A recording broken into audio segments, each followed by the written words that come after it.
Welcome to the Football Show here on PLZ Soccer's YouTube channel. I'm Kerry, Pollock, McManus and Darren Young are here with me. Lots to discuss on today's show. Will there be any last minute signings as the window draws to a close? Does Russell Martin's future hang in the balance? Are we more critical of some positions on the pitch as opposed to others? Should there be salary and transfer caps? And are players and coaches within their rights to give it back to fans when times get tough? I'm sure you two can relate to a lot of that, but let's start with the obvious. Darren, Rangers last night, a 9-1 aggregate defeat to Club Brugge.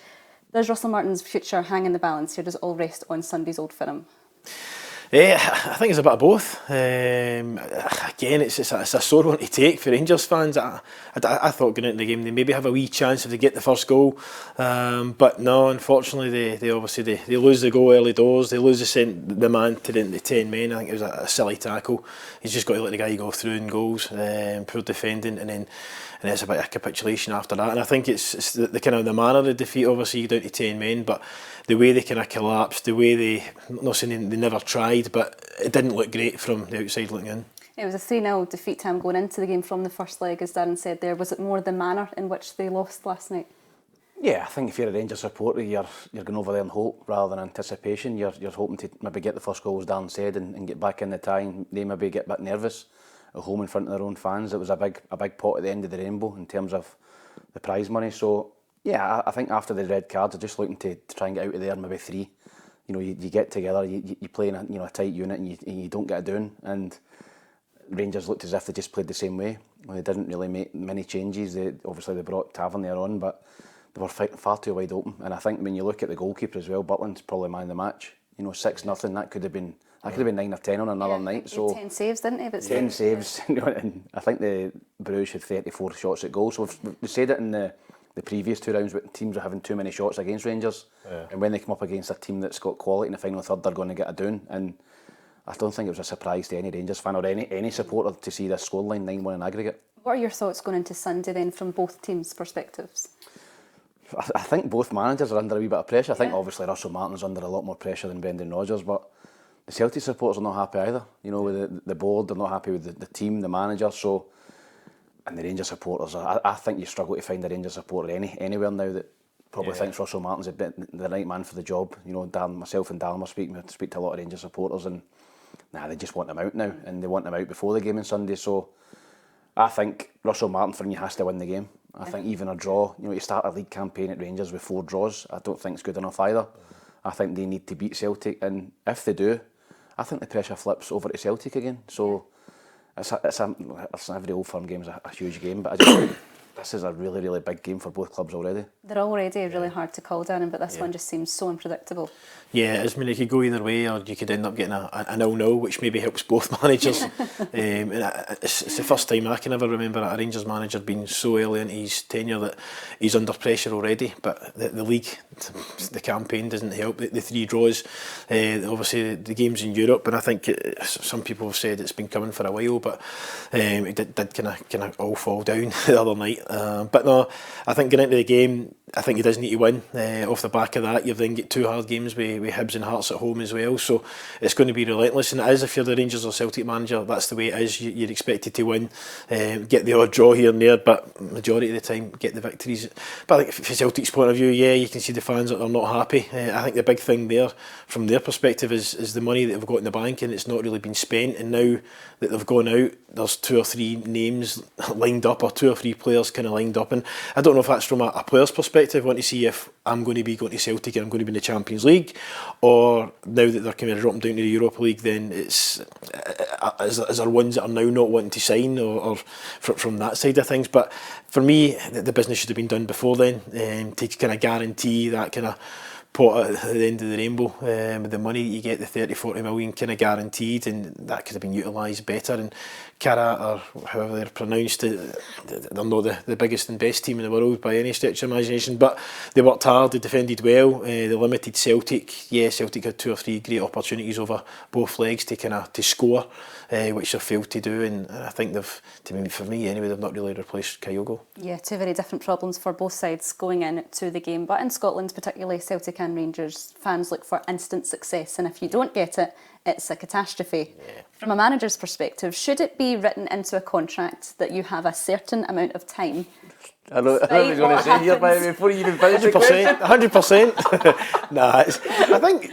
Because we want time, but you don't get time, so it's, you know, a catch-22 almost. I think it's a hard one. Obviously, that would be good because you can then go and set everything up and get your ideas and that get across to the players, and it gives you that bit of time to kind of settle the team, settle the squad, have a couple of transfer windows to get players in and out. But as you touched on the other now, when you're a manager or a coach at a Rangers or a Celtic, and even in the Premiership as well, the English Premiership, if you don't get results kind of instantly, and you're in kind of one of the big six down there, or the top two in the Rangers Celtic, then it's going to cost you. So again, it would be good for a manager to have that. It would be good, but I think the fans, if they can see changes in the park, if they can see things happening on the park, and they can see, okay, they're playing a certain style, it's working, where they might be in a situation where you're getting 20, 30 shots to 2 or 3, but you can say, right, we're attacking well, we're defending well, but we're just not taking our chances, then kind of fair enough. But I think right now the situation, especially at Ibrox, is that's not the case, and they're getting as much chances against them as they are kind of opening up and getting chances in front of goal. So it's got to fall to somebody at some point. Before we move on to Celtic then, Tam, if Rangers don't win on Sunday, does Russell Martin go? Is he relieved of his duties? Yeah, I think so. I think it's really coming down to this game for him. I think that a lot of Rangers fans at the end of the game last night would have wanted him out the door last night or this morning. Listen, it's still early. It might happen before Sunday, we don't know, but I think if it was going to be done, it would be done this morning. So I do think that he has to win the game. I think if he wins the game, supporters are back on board with him a little bit, and the pressure kind of eases off him a little bit. But even a draw, as I said earlier, I think a draw, Celtic's still 6 points ahead, and they've not won an opening game in their first four. I think it would be too much for them, and I think Russell Martin would probably prefer this game at Parkhead, to be honest. And I know it's a hard thing to say, but with the poison at Ibrox, if they go 1-0 down early doors, like, they will be screaming for his head, and the players could freeze as well. So I think he has to win the game, aye. Yeah, well, let's move on to Celtic then. As we know, earlier this week, they exited the Champions League. Does that change the axis for Celtic now, trying to bring in players? How do they sell Celtic to potential signings? I think that they still sell themselves as a massive club, and for me, they'll probably look to go and kick on and win the league. They should have more than enough now, even at this early stage. But at the same time, they are obviously trying to look to improve and strengthen. But just for me, we touched on earlier on, I just think it's, for me, strange how if you're a manager and you're wanting to make sure you've got a better chance of guaranteeing that with getting your players in before you're playing in the Champions League.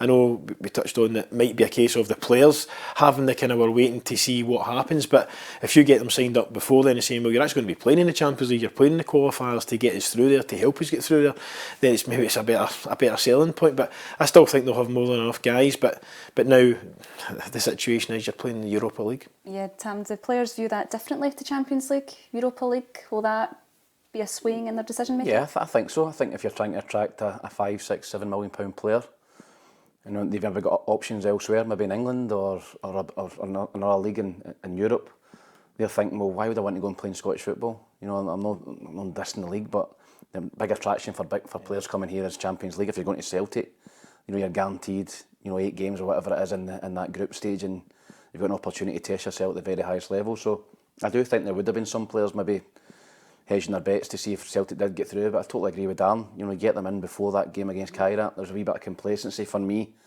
amongst the Celtic fans and probably the board. When that draw was made, they're thinking they're ranked 300 places below us. We've got more than enough in our squad to beat them over 2 legs, and it didn't work out like that. They've came through from the very first qualifying. I think they've beat the champions of Slovenia, then the champions of Finland, then the champions of Slovakia, and then they've beat Celtic. So they've obviously not a bad side. They've got a bit about them, and I think you could see over the 2 legs they were really, really hungry to make history for their country and their club. So yeah, I think you're bitterly disappointed if you're a Celtic supporter, and the players will be disappointed as well, but you've just got to forget it and move on to Sunday. Yeah, Darren, as you mentioned, Celtic didn't quite replace the likes of Kyogo. They lost Nicholas Kuhn as well. How do you go about getting those players in then? How do you replace like for like? I mean, I think they did a great record for quite a while there when they were doing it, and they were kind of selling the guys on down south and stuff. And again, that's maybe another good example that they get Kuhn in cheap, they sell them for better money. So I mean, I think that the recruitment's been there, but I think there's maybe been too many misses, and recruitment for me is always the kind of hardest part of the manager. You get better players, it makes your job easier. So again, I think there's been a few misses, more than there has been kind of hits. But again, it's trying to kind of sell that to them, that look, you're going to be challenging for a league title, you're going to be challenging the Europa League, and again, it gives Celtic or Rangers, or and they're kind of knocked down to that Europa League, a better opportunity possibly to go and progress and get further on in Europe. So there's still a good selling point there to come along and kind of play in Scottish football. Is that maybe their level this season, Tam? Europa League, could Celtic do potentially what Rangers managed to do and get to a final? I think so. I think when you look at the quality, it's not quite Champions League levels, the elite. It's the very highest level, and I think Celtic were pretty fortunate with the draw last year. You know, they got a few games at home.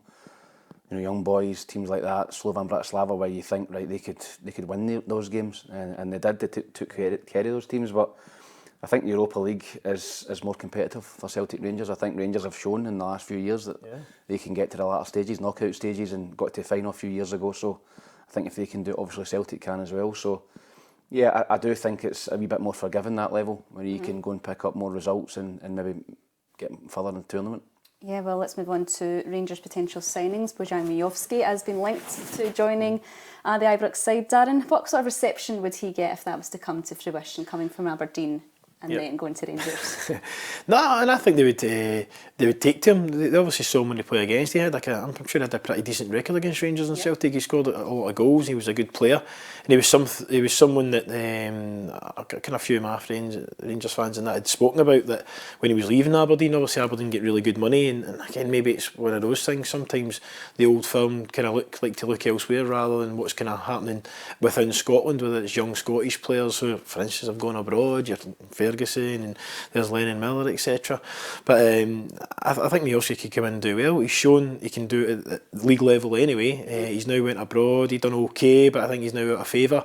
I think he would do a good turn for Rangers. Promising signing for Tam if that was to happen? Yeah, I think he's a better player than Nagimani.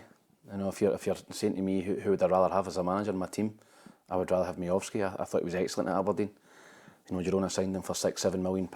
As Darren said, he's not quite at the heights over there. I think they struggled in the league last season, and he seems to be out of favour now. But if you're selling Nagimani and then getting Mijovski in, I think Mijovski would score a barrel load for Rangers. I think he's had a great record for Aberdeen, and an Aberdeen team that wasn't great. I think if you come in at Rangers, look at the chances they're creating. You know, even now they're creating chances with two wide players, and I think he would be a brilliant signing for Rangers. Just on Aberdeen quickly then, Darren, have you been impressed with the likes that they've brought in, and a great chance in Europe tonight as well? Yeah, they've still got a good chance. Obviously, I've seen the game, the first round, the first leg, and again they probably lost two cheap goals from their point of view, and then obviously the other team goes down to 10 men. But no, I think they've still got a chance. They've created more than enough chances. I felt they could actually go on and kind of win the game at home, but again they missed a couple of chances late on. But they've got an opportunity, and I think that I'm sure it was the FC team that they had 2 or 3 players that were stopped with the visas. Right, so again, depending how good these guys are, Aberdeen fans at the airport, with the visa situation. But no, I know they're 2 or 3 so-called better players. So let's see how they affect the game when they're playing tonight. But no, I give them a good chance. And again, it's the same with Hibs as well. Hibs is a hard one tonight as well for them with Legia. But they've shown since Dave Deary's been in right from the very start that they're a good, solid team. They've had a good run so far, and it wouldn't surprise me if they managed to get a wee upset tonight as well. Yeah, there's a good feeling around Hibs just now, Tam, isn't there? Yeah, there is. I think that, as Dan said, the first part of last season was horrendous. To be fair to the board and Malky, they stuck with the manager, and that's not happened at Hibs in recent years. I think that maybe went in David's favour, that they'd had pulled the trigger probably a bit early on some managers. But he's repaid them.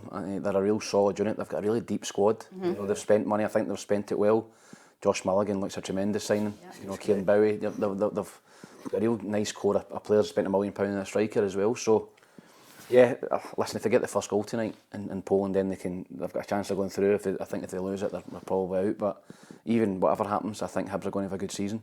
Yeah, well, we'll soon see. A long season to go. But let's move on to salary and transfer caps. We see numbers being thrown around all the time. Player wages, transfer fees, that sort of thing. Should there be a cap, Darren, to maybe entice players in more, stop players being overhyped?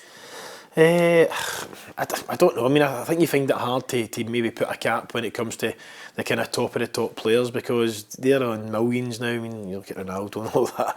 But I think there's always kind of ways round it. If you were to say you're only allowed to get 200 or 300,000 a week only. But you know what I mean? There's image rights, there's this, there's that, so I mean, I think teams and thingy would always kind of find ways round it. So as long you could still have a salary cap, but at the same time there's other things there that they could have, whether it's image rights and all this kind of thing. I mean, it would give maybe a kind of more kind of playing field, but then you have the other side of that is you're then saying, right, you only get a salary cap, but one team could be bringing in 500 million, another team could be bringing in 100 million a year, but at the same time they're only allowed to kind of spend the same amount. So I think it's a bit like this financial fair play down in England, or it's up here as well. So you're kind of saying Man City have got the 115 charges that are sitting there because their lawyers are very good at their job. So and that will come out at some point, what's going on down there. But no, I think it'd be hard to implement it, but it's something to kind of look at. Would it make it more competitive, Sam? The leagues and I think so. Listen, I was fortunate to play in MLS, and they've got it in the salary cap over there. And if you look at the MLS, there's different teams win it every year. You know, and obviously there's ways around that. You sign designated players, the Messis and all that. But when I was there was I think Houston Dynamo won it for a couple of seasons, and they had no superstars in their team. They had all guys on maybe a couple of grand a week. And they'd LA Galaxy, for example, who finished bottom, had Landon Donovan, David Beckham, who took up all the salary, and the rest of the players were all rotten, and they finished bottom. So I do think, I don't think it would work in the top league here with Celtic Rangers, if that's what you're saying. I think maybe League One, League Two, possibly. I think maybe a more level playing field. You know, Darren's obviously at Clyde, who probably know that one of the biggest players, you know, but East Kilbride are probably spending all the money in his league, and he would think to himself, well, if we were on level pegging with them, maybe we could be more competitive. So I think it would maybe work lower down, but as Dan said, the top level, they'll find ways around it. They'll get image rights, there'll be money under the table, stuff like that. So but the MLS do it, and I think that's a really competitive league. Yeah, well, strikers are your match winners. They probably get the high end of the salaries. Darren just looked at me then. Tell on that. Stain on you there. Are we more critical of the front men than we are of anywhere else on the pitch, in your opinions? I think we were speaking about earlier on, and Tam says I think because they score the goals and they win the games type of thing. Poster boys. But look, I think if you're, I don't know, we're in that position now as well. We've got again, it's not just the strikers, because you obviously get opportunities for defenders at set pieces or whatever it may be, midfielders, wingers, etc. But I think they do come in for it because they're kind of leading the line, and if they don't kind of doing their job, it's harder for them. Defenders can defend and you can get away with one every now and then because you're not, he's made a mistake or whatever, but the other end, if you don't score the goal, then to be fair, the other week there I was to blame. We had a one-on-one for 6 yards out, and the guy in the crowd blamed me for it. So even though 5 minutes before it, the same guy had scored the goal, and he was the flavour of the month. But I got a tiny wee bit of abuse. You know what? I'm finishing and training. That was right. So, but no, it's one of these things. It's always kind of been there. And you don't take the chances, then you'll pay the price. Yeah, the reason I asked Tam is obviously because Adam Ida isn't quite hitting the ground running at Celtic. When he was on loan for 5 months, he scored 9 goals last season, 20. What is it? Is it a confidence thing, do you think? Is it harder to lift your confidence now? I think strikers, more than any other position, thrive on confidence. I think if you're scoring goals, doesn't matter how well you play. I remember playing games and I played really well there, didn't score, and you're disappointed. Then you could go out and have a stinker and score the winner. You know, and you're happy. You know, because it's all about scoring goals. As a striker, you're paid to score goals. And I think it's the hardest position in the pitch. As a striker, that you've got to score goals. If you don't score goals, the manager changes you. There's other strikers to come in. So I think Adam Ida, he's not quite hit the ground running, you're right. And the pressure is starting to build on him now because Celtic paid £9 million for him. And as a Celtic striker, you're expected to score minimum 20 a season. Same as Rangers, 20 a season, that's a minimum.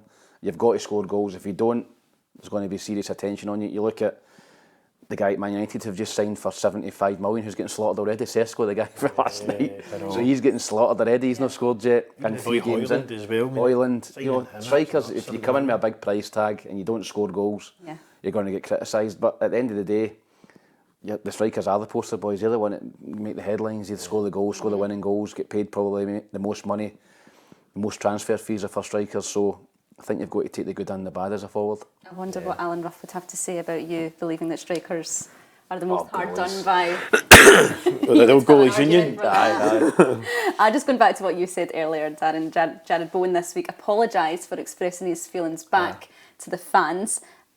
Is there a professional way that you should be able to give your feelings if you're getting a bit of abuse or you're getting a bit of near? Yeah, well, I think you can do it through your interviews after the game. So you've got your interviews after the game, you can explain your decisions, you can explain why you've made changes during the game or changed the formation or dropped a player or left a player out. Kind of during the game or after the game, yeah, situations get heated and things happen and things get said in the heat of the moment. But at the same time, it's just that wee bit of sometimes you need to kind of take it to the chin, whether it's a player or it's a manager. Obviously, there's certain things, abuse-wise, it gets beyond a joke. But I think at that point, Bowen was going over as a captain of the club, and again, he's won the European trophy the other year. He's been one of their best players, so maybe not be him getting the abuse at the time, but the guy's maybe generalising, and he's been the one that's been kind of over there and kind of speaking and stuff. So I guess it's one of the things. It's part and parcel of football, and they've kind of at times they pay their money and they're not allowed to say what they want, but obviously to a certain respect. But they can kind of say certain things. But it's one of those ones. I think you just need to kind of take it on the chin. And as Tam says, we never really had social media in our day, which was maybe it's a good thing. But now it's. Definitely. I know you get a lot of players straight away after the game. They're on their phone. They're looking. They're not looking at the other team's scores. They're looking to see what people are saying. To be honest, but no, it's obviously there's a time and a place. So, did you find that obviously when you first went into management and you were getting abuse for the stands? Did you find it harder? You know what I mean? But to now, did you just ignore it now? But at the start, were you thinking you want to have a wee bite back because you were just new in the job? I think there's that wee pride thing inside you. It's kind of like. Obviously, you don't know what you're doing on a Tuesday and a Thursday, and there's certain things that you want to relay to them or let them know. But there's also loads of things you need to keep in house, and you can't really come out and say certain things. But at the same time, yeah, there is that wee bit because you're trying your best. You're not trying. You're changing things around. You're changing players around, or formations, or personnel, or free kicks, corners, whatever it may be. So you're trying your best to win. And sometimes, I think if you've been battered and you deserve it, then it's like right, taking it to chin. But there's been a lot of games I've been involved in where you've been the better team by a mile, and then you beat 2-1, you beat 1-0, or whatever's gone against you. And then you're saying, right, surely you can see that we played really well today, we never won. And sometimes it feels like you could play horrendous every week and win 1-0 and they'll be happy. Is it harder to accept sometimes when you know they've got a point? Or easier to brush off? No, I think I don't mind that. You don't mind full stop because you're big enough in a glove. I'd rather the fans were having a go at the manager rather than going into players, because sometimes players can kind of let it affect them a wee bit more, whereas for myself, just take it on the chin and get on with it. But it's just that way. You kind of just accept it now, and it's okay, and you know. Right, you can hear it in the background, or you can hear it as you're coming, or you get a pie thrown at you, get under the tunnel or whatever. It's just one of these things that's part and parcel of the game. So I think personally, you just can accept it, and then you're going to look to improve. And if they've done poorly, then yeah, it's fine. If you've done well, or you believe that you've played well, and then the team have got lucky, because we've had a few situations where the players we've been beat, but the fans have clapped the players off. So. It's quite good for that point of view, because they understand that they've tried hard, understand that they've played well, they've given their all, and yeah, it might not have been their day, and they've kind of clapped the players off. So for that side of things, it's good, but it just kind of depends on what set of fans it is. Yes. Ever been on the end of it, Tam? 1 or 2 times? Oh, as a player? Yeah. Oh, aye. I think we were at Dunfermline with Stephen Kenny, and I remember coming off, I think we'd lost 3 games, 3-0, 4-0, 5-0. I remember the 3 games we lost. Yeah. And Stephen got the sack, and I think the last one was Livingston at home, 4-0, and you have to walk to East End Park. You obviously have to walk the tunnel past that big stand at, I think, the Norrie McCarthy stand. And I think I was last, and that was the biggest rollicking I ever got. Really? To get to, and I wasn't trying, and there was this and that. So, but as a player as well, you've got to take it at times. I think it's when the fans are saying you're not trying, it's like it's hard. If you feel that type of player where you are trying, but you're maybe just having a bad game, you're giving the ball away, then you can accept, right, He's crap. He's gave the ball away. You've had a bad game, but it's just the bit if you're saying, oh, you're not trying a leg, you're not this. That's the bit that maybe annoys you or sticks in your throat. Yeah, well, as we mentioned at the start of the show, the transfer window is drawing to a close. We want to know the top 5 players who made the switch from one team to their rivals. Worldwide, do any come to mind? I've got on the list. You had a couple, Dazzler. Yeah, earlier on we spoke about Figo going to Real and Barca. Yes. Super Mo. Mo Johnson for Rangers to Celtic. Trying to think of other ones. I don't think there's any that's kind of went Maybe directly. Sol Campbell. Sol Campbell. Spurs That's a good to one. Arsenal. That's a good one. Ashley Cole. Ashley Cole. Arsenal to Chelsea. Would you have done it yourselves in your career? Oh, aye. I would have done it for the money. He does have a mercenary. Sign alone. An extra £1 a week and Tam would have been away. I went for Dunfermline. I mean, it's not a massive world rivalry, but I went for Dunfermline to Falkirk, which is they're a bit quite rivals. I went there, but bar that. I think it just depends on it and the timing and what the situation is and where the team is and all that kind of stuff and the money. Aye, and the money, aye. Well, I suppose Kenny Muller, Stephen Presley, guys like that who kind of For it. didn't go straight across, but I think Celtic and Rangers is obviously a big one. There's probably more that the viewers will probably be tightening after the show, but Yeah. I'm sure there's plenty in the past, and surely there would be more to come. But on behalf of myself, Tam and Darren, thanks for listening and thanks for watching.